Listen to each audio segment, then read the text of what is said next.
everyone. Welcome to a new episode of Our Empowered Women. And today I bring to you a very, very exciting topic. Oh, jeez, I am excited. Are you excited? Of course, you should be. And we have with us today a very, very phenomenal lady in person of Isua for Victoria. And she will be discussing with us topic, which is drummers, breaking the stigma with prioritizing mental health in a busy world. Are you ready? Because I am ready. Hi everyone. Thank you so much, Yinka, for that beautiful welcome. So, just a quick correction. My name is Izuafa. In fact, now I'm already saying it like this. My name is Izuafa Victoria. Right. So, All right. thank you very much All right. for having me today. You're And yeah. welcome. Okay, so Victoria, tell us, who is Victoria? Okay. So, Victoria is just a girl basically. Um, on the work side, I have a background in occupational therapy. Then I have work experience in economics. Now I know when we say economics, some people will wonder what it is. It's not particularly a field that is well known or represented here in Nigeria, but let's keep that part. Aside that, I do a lot basically. I dabble into content creation. I dabble into e-course creation. Currently, I'm dabbling into the UX space. It's actually a lot. And aside work, outside work, you find me reading. I like reading. Now, when we talk reading, I'm not talking. No, honestly, I'm not talking science books. I get that, I get that. I'm actually talking more of like fiction. I Okay. like I like to read a lot of fiction. So yes, on the outside you catch me reading a whole lot of fiction books. Then I like to sleep. I like Korean movies. Those movies are the best. People that Yes, so water they down on are. them or They have. they drop them down. They don't know what they are talking about. Those movies are the best, right? And then I also like to learn new things. So yeah, that's basically Victoria. That's Victoria. amazing. Thank you very, very much for such wonderful introduction. Thank So, you. Victoria, thank you for joining us today. You're welcome. Like we said earlier, we'll be looking into the topic breaking the stigma, prioritizing your mental health in the busy world we are today. Okay, Victoria, in this world we live in today, the word mental health has become more like a vogue where everybody tends to use it even without having an understanding of what mental health is about. So I would like you to shed more light on what mental health is. Okay. Okay. So you're not wrong about the whole thing with my mental health that's commonly used by Gen Zs today, Even right? I do. Even I do sometimes. So when we talk mental health, we're actually talking about the person's mental well-being with regards to how they deal with the stresses of life, um, how they deal with things that come their way, how they deal with their feelings, how they deal with feelings when relating to others, and it basically just talks about, or it basically just moves along the line of your feelings, understanding your feelings, understanding your behaviors, um, with respect to whatever it is that is going on. Your And psychological states. yes, yes. So your psychological state of mind, and then just really understanding your feelings, your behaviors, and your thought process with the way you handle. Okay, thank you very much, Victoria, for such a wonderful and well detailed explanation of what mental health is about. I am one person that believe that mental health is the part of our health where we don't tend to often, despite the fact that we make use of that word mental health often, is one of the part of our health that are always being neglected. So yes, I am one of those people that believe mental health is a very, very important part of our life and it should Yeah. be looked into. So, Victoria, in the light of this, I'd like to ask you what are the importance of mental health awareness? Thank you for that question. So the first thing I would say is that it helps to reduce stigma. It helps to create a safe space for people to openly discuss about their mental health. They're able to have mental health conversations that encourages them to prioritize their mental health just like they prioritize their physical health. Then it also promotes early intervention because when we teach people to know the early signs for mental health conditions, they're able to see these signs and then seek help quickly. Then it also fosters supportive communities. When you're able to talk about your mental health with people, it builds empathy and understanding around you with regards to Definitely. people. Then it also gives you like a space of comfort because when you have a community that cares, um, you feel comforted and you feel like, oh, okay, these people get me and And they you're not, really want it to makes you help. understand that you are not going through that alone. You have people Yes, that are going yes, through that exactly. and are willing to go through that journey with you Yeah, as well. yeah, Yeah, that's yeah. it. Thank you. Then it also improves your mental health outcomes. If a person is mentally ill, Stable. Okay. yes, if a person is mentally ill and he doesn't have support or he doesn't have care or people look at him and treat him like trash, it doesn't sit well, and then these people are not able to even heal from this illness. Yes.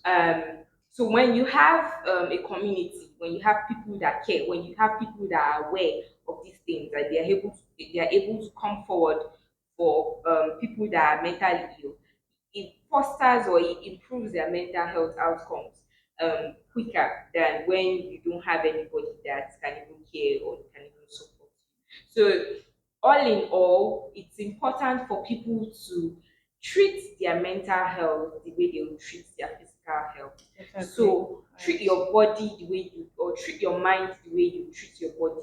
The way you take care of your body, it's also important that you take care of your mind as well. And to chip this in, I also have this conviction that the mind rules your body. So Mm-hmm. when your mind is in a stable state, Yeah. your body would understand that. Your body would be able to resonate with that, and your body tends to have to be in a stable state as well. So yes, of Yes. course, it is always crucial for us to tend to our mental health Yeah. and ensure that our mental health is in good state. Yes. All right, It's thank just you as very important. much, Victoria, for that. It is amazing. So, moving forward now, we'll be talking on practical tips for balancing mental health with daily responsibility. To say this, as a Nigerian Hmm. alone, you are going through a lot. Hmm. Being a human, you are going through a lot. Most especially being a woman, a That's lot is another going lot. on. Like, should we start from our menstrual cycle, ovulation? Should we go down to a lot of things is even happening with us hormonally, and those things sometimes trigger one or two things in our minds. No, Sometimes we honestly. have people where when they are in their monthly conditions, they feel down, they are not Yeah. PMS. emotionally stable. Yes, of course. Thank you for that. So, Victoria, I'd like you to give us one or two practical tips for balancing mental health with our daily responsibilities. Okay. So the first thing is prioritize self-care. Of course. Now you need to make time for activities that help your mind, that make you relax, that keep your mind, body, and soul positive. Yeah. So make sure you schedule self-care time. Self-care time is a must, and just make sure that it is something that is non-negotiable. So just take that time for yourself. Any part of the day, just relax. Just take To that time refuel. to just refuel and Yeah. so that you are able to get back at it better, right? Then one thing that's very important, please learn to say no. Do not let work choke you so much that people are piling and piling and piling and piling on top you and you do not know when to say no. Please learn when to say no. I know it's not as easy as it sounds, but it's just as simple as, oh, I have a lot of tasks on my table. I don't believe I'll be able to do this. Simple, simple things like that, and you're on your way to say, firmly saying no, I cannot do this thing, right? Then another thing is time management. You do not know you, or you do not understand how important time management is until you start it, and then you start creating, maybe working on your calendar and creating a planner to help you organize your tasks for the day. This helps you to stay focused. It helps you to keep, you're able to plan your time ahead, and then you know that that Overwhelming or feeling of want. overwhelmness and Yeah. rush of franticness and all of that.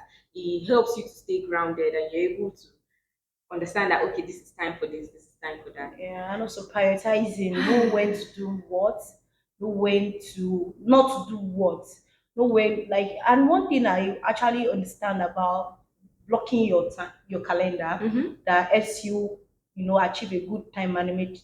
Time management is the ability of you breaking your tasks into chunks. It Yes. helps you like do them bit after bit, and before you know it, you're able to achieve things you want to achieve. So yes, I second that.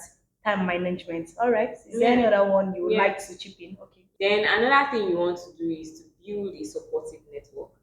Please do not keep friends that will add to the burden that is already in your head. As Or in, do not keep friends that would make you feel so stressed that you would be wondering what's going on.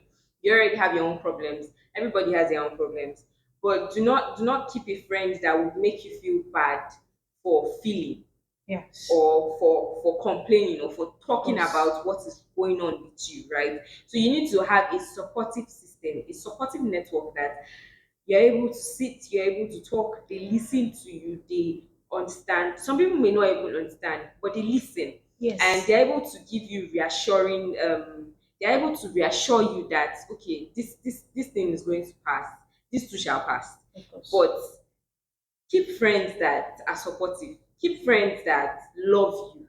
That you do not have to find out if they love you, or you do not have to search to make sure that. Keep friends that you know that, okay, this one is my own, and they really care, and they will support me regardless of whatever. I mean, don't go and kill anybody. Also, Victoria, Unless you want I don't to. think we would ever overemphasize the need for LD community. It is Yes, always needed. yes, What LD community helps you achieve is you are able to understand that you are not in it alone. You have people going through what you are going through. And tell me, even before you know it, by the time you are in those community, there helps you share informations on what things to do about what, and it makes life better. So yes, always prioritize or ensure that you are able to fund yourself a healthy community you can join. Like I said, aha, healthy community like healthy, empowered, resilient. Thank you very much for that, yeah, Victoria. yeah, So gradually we are getting to the end of this, yeah. and honestly I I'd don't like want it to to end. I'd like to just come in and say something very quickly, right?